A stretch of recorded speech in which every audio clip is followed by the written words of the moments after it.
अब आप सब लोगों के पास वो रिसर्च आर्टिकल तो ऑलरेडी अवेलेबल है ना सबके पास?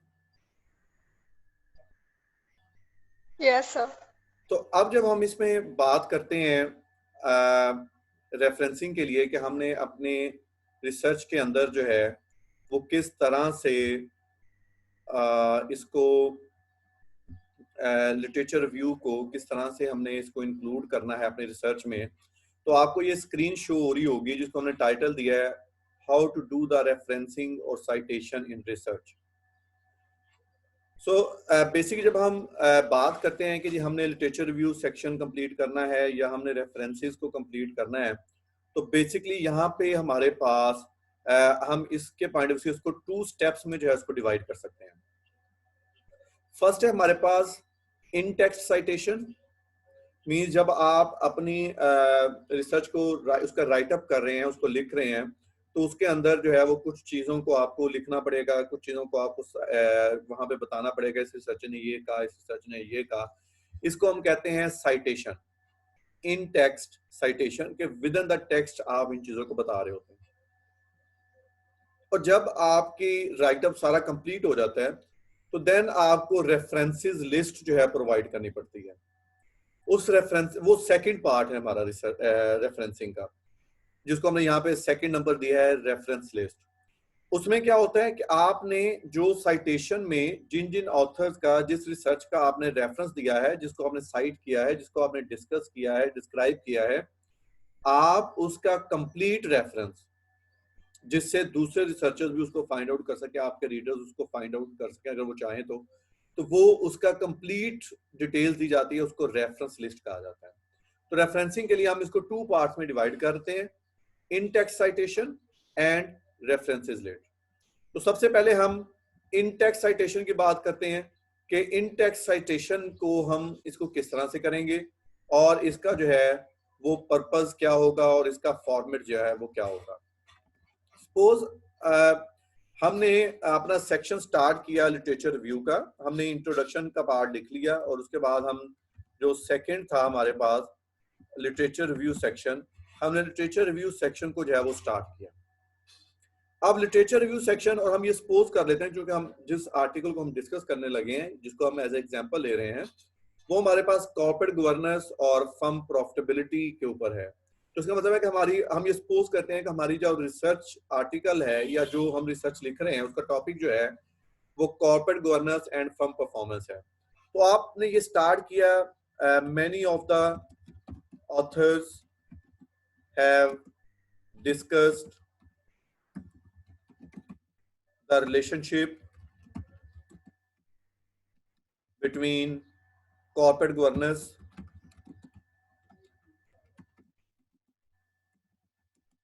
and firm performance।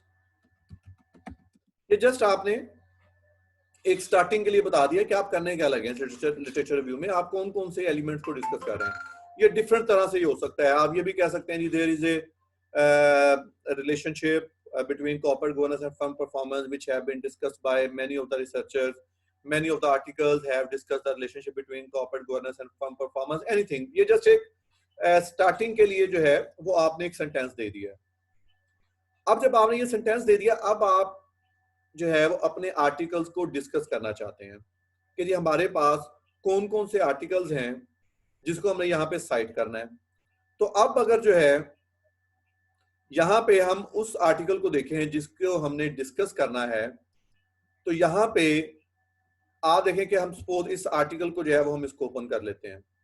अब ये आर्टिकल हमारे पास है, corporate governance and firm profitability in agriculture sector, evidence from Asian countries.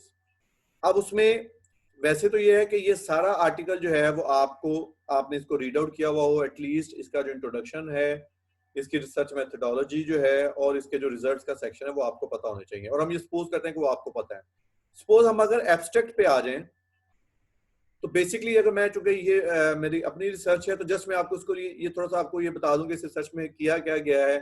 इसमें जो है वो हमने कॉर्पोरेट गवर्नेंस और फर्म प्रॉफिटेबिलिटी को देखा है एग्रीकल्चर सेक्टर में, और एशियन कंट्रीज का डेटा जो है वो इसमें लिया गया है। तो अगर जस्ट कोई भी एक स्टूडेंट जो इसके ये फर्स्ट जो यहाँ से यहाँ तक जो है वो इसको रीड आउट कर दे ताकि लोग स्टूडेंट को ये आइडिया हो जाए कि हम किस चीज को डिस्कस करने लगे। जी सीआर आप पढ़ दीजिएगा इसे बदर। Yes, sir. The objective of this research is to determine the relationship between corporate governance practice and firm profitability for the companies in agriculture sector of Asian countries for the period of 2008 to 2017, as agriculture is one of the most important sector in these. अब देखें इसके अंदर अब हमें ये पता चल गया, स्टार्टिंग पे हमें ये बता दिया गया कि इस आर्टिकल का पर्पस क्या है, ये आर्टिकल किस किस चीज को डिस्कस कर रहा है। अब अगर आप, क्योंकि ये चीज बहुत जरूरी है, आपको पता होना चाहिए आप जिस आर्टिकल को साइड करने लगे हैं वो आर्टिकल कर क्या रहा है। तो ये आर्टिकल ये कर रहा है कि जी ये कॉर्पोरेट गवर्नेंस और फर्म प्रॉफिटेबिलिटी के रिलेशनशिप को देख रहा है। कहां पे देख रहा है उस रिलेशनशिप को? एग्रीकल्चर सेक्टर में। और वो एग्रीकल्चर सेक्टर की जो कंपनीज ली हैं, जो सैंपल लिया है वो आपने कहां से लिया है? वो एशियन कंट्री से लिया है। और इसका जो डेटा आपने लिया है वो 2008 से 2017 तक का डेटा जो है वो लिया गया है। तो सबसे पहले आपको ये पता होना चाहिए कि जिस आर्टिकल को आप साइड करने लगे हैं वो कर क्या रहा है, उसमें क्या चीज रिसर्च, उसमें किस टॉपिक पर रिसर्च की गई है। अब जब हमने इसको स्टार्ट करना है तो सबसे पहले आपको ऑथर्स के नेम का आइडिया होना चाहिए। ये ऑथर्स के नेम है ज़ीशान अनवर, बिलाल अजीज, कौसर अब्बास। अब जब भी हमने साइटेशन करनी है तो साइटेशन करने के लिए आप फर्स्ट जो सेकंड नेम है उसको सबसे पहले लिखेंगे। साइटेशन में सिर्फ सेकंड नेम को ही डिस्क्राइब किया जाएगा। और अगर हम फॉर द टाइम बीइंग हम ये सपोज कर लेते हैं कि हमारे पास ये टू ऑथर्स हैं, 3 ऑथर्स नहीं है हमारे पास, हम ये सपोज करते हैं कि हमारे पास 2 ऑथर्स हैं, ज़ीशान अनवर एंड बिलाल अजीज। तो अब अगर हमने इसको स्टार्ट करना है तो हम इसको जब स्टार्ट करेंगे तो इसको स्टार्ट करने के लिए हमारे पास जी ये अब वर्ड लिस्ट आ गई आपके पास, वर्ड फाइल जो है। Yes, sir. ओके अब आपने यहाँ पे ऑथर्स के नेम से जो है वो स्टार्ट करना है। अब हमारे पास फर्स्ट नेम क्या है? ज़ीशान अनवर। तो हम यहाँ पे लिखेंगे अनवर एंड, और सेकंड नेम क्या है हमारे पास?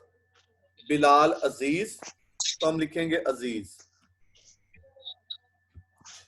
राइट। तो हमने अगर ये 2 ऑथर्स हैं तो हमने दोनों ऑथर्स का जो सेकंड नेम था अनवर एंड अजीज, ये हमने यहाँ पे लिख दिया। और उसके बाद आप विद इन द ब्रैकेट जो है उसका जो ईयर है वो ईयर जो है वो आप मेंशन कर देंगे। और अब आप देखिए कि इसमें ईयर हमारे पास कौन सा है? 2019। ये किस ईयर में पब्लिश किया गया है? ये टॉप पे दिया गया है जहां से ये फर्स्ट पेज स्टार्ट हो रहा है 2019। तो ये ईयर इसका 2019 है। तो यहाँ पे हम इसको 2019 जो है वो लिख देंगे, अनवर एंड अजीज 2019। तो जब भी आपने साइटेशन करनी है, इन टेक्स्ट साइटेशन, तो सबसे पहले आप जिस आर्टिकल को साइट करना चाहते हैं, जिस आर्टिकल को आप अपने लिटरेचर रिव्यू में ऐड करना चाहते हैं, सबसे पहले आप उसके ऑथर्स के नेम लिखेंगे और उसके साथ जो उसका रेलेवेंट ईयर है वो लिखेंगे। बट यहां तक क्लियर हो गया सबको?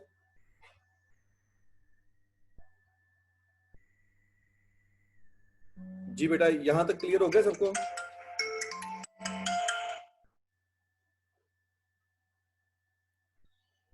जी बेटा यहां तक क्लियर है सबको?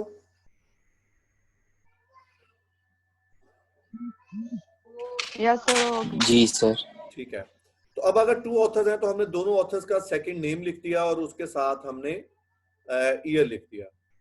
अब जैसे यहाँ पे हमारे पास 3 ऑथर्स हैं तो इन रियलिटी अगर हम इसको लिखेंगे तो 3 ऑथर्स को लिखने के लिए इस तरह से भी लिखा जा सकता है, अनवर,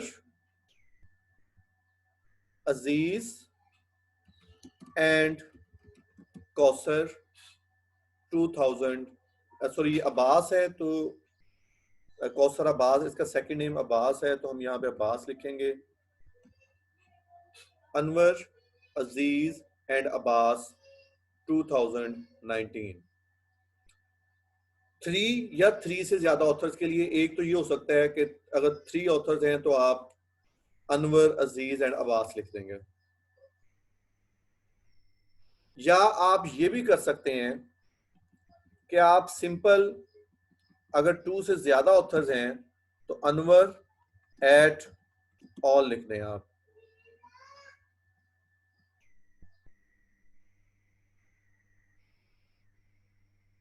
अनवर एट ऑल।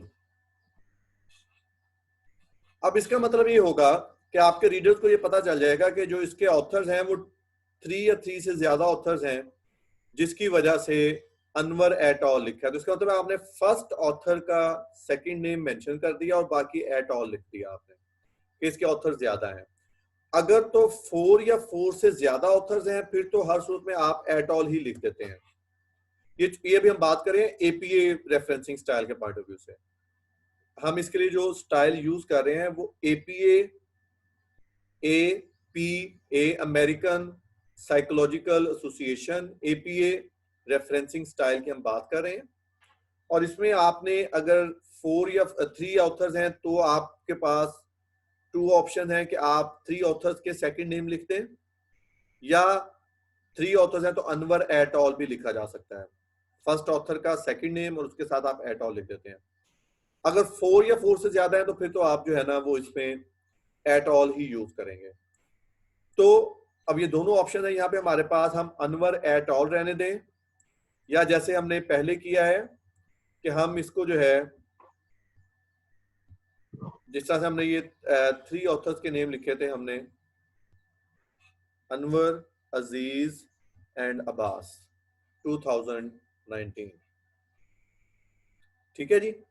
अब यहां तक आपने जस्ट अपने जो ऑथर्स के नेम और ईयर है वो आपने डिस्क्राइब कर दिया। अब उसके बाद अब आप ये बताएंगे कि इस आर्टिकल ने किया क्या है। अब आप इसको लिखते हुए लिखेंगे, अब हमें ये पता है कि इसने क्या किया है, इसने कॉर्पोरेट गवर्नेंस और जो है चलिए यहाँ पे जी जब आप मुझे बताइएगा आप कोई चीज पूछना डिस्कस करना चाह रहे हैं। जी सर, ये जो एट ऑल लिखा हुआ था पहले, ये एब्रिविएशन है किसी चीज की कि बस वैसे ही ये रिसर्च में ये लिखा एट ऑल, इसका मतलब ये होता है कि आप ये जस्ट ये बताने के लिए एक टर्म है जो आप बताने के लिए यूज करते हैं कि जिसके जो ऑथर्स हैं वो 3 या 3 से ज्यादा ऑथर्स हैं। इसके एब्रिविएशन नहीं है ये, मतलब बस वैसे ही लिखते हैं। मतलब ये काइंड ऑफ सिंबल है जो इस चीज के लिए यूज किया जाता है कि ये बताने की, चूंकि वो फिर अगर कोई 5, 6, 7 ऑथर्स है तो वो बहुत ज्यादा नेम्स हो जाते हैं ना, फिर इस वजह से जो है वो हम यहाँ पे एट ऑल लिख देते हैं। जी सर, ठीक है सर, थैंक यू। वेलकम। बेटा अभी हमारे पास 7 मिनट्स हैं, तो मुझे ये बताइएगा कि अभी एक तो मैं ये सीआर और जीआर से कहूंगा कि आप एक तो बड़ा स्क्रीनशॉट्स ले लीजिए, और दूसरा मुझे ये बताएं कि हम जी ठीक सर सेशन रीस्टार्ट करके इसको हम आगे चलाएंगे क्योंकि दरमियान में ये आपका सेशन जो है वो ब्रेक हो जाएगा।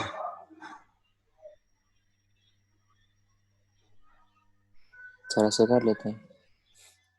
तो मेरा ख्याल क्योंकि ये अभी हम कर रहे होंगे कि 6 मिनट्स में इसका वो एक दफा ये पूरा लिखा नहीं जाएगा और फिर वो हमारे लिए मेरा ख्याल थोड़ा सा इशू होगा, तो हम इसको यही करते हैं कि हम इसको जो है ना वो अब दोबारा से इसको कर लेते हैं। ठीक है, ठीक हो गया सर।